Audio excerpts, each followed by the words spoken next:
Well, searches are continuing, particularly across the high Atlas Mountains, which is the worst hit area and unfortunately the hardest to get to. In many places, there's just one single road in and out of certain areas, and that road itself is just one lane across. So it's turned into this massive bottleneck, in part with people trying to get past each other. You've got rescuers and convoys on the road, one of which we joined yesterday, and then you've got all these people bringing in aid, and not to mention tractors and bulldozers, which are trying to get the rubble still out of the way. So things could be really slowed down there, making things extremely difficult for people to get past and into these areas that need help.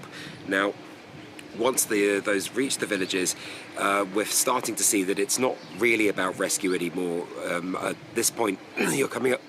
Excuse me. You're coming up to nearly a week, just about a week after the earthquake itself, and many rescuers have told us that it's about retrieving bodies at this point. There are certainly likely to be exceptions, but none of the teams that we spoke to have found anyone alive so far. Now that's got to be making their job even more hard.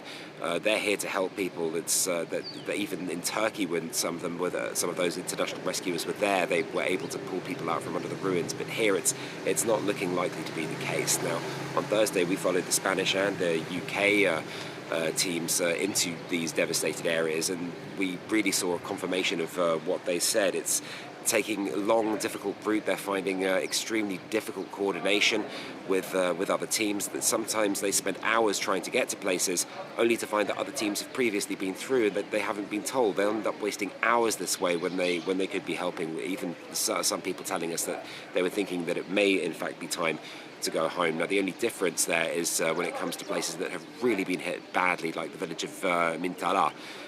We were there on Thursday evening. We'd found that the entire cliff behind the village had collapsed and wiped almost everything out. Now, it's at moments like that that international the expertise from these teams of rescuers is really vital, because locals are certainly able to dig people out from under mud houses that have collapsed, made of mud brick. But when they're made of, buried by tons and tons of rock, that's when that expertise comes in useful. We saw an Emirati team from the UAE spending 2 days just to get out one body. They brought that out while we were there, and took that body for an immediate burial.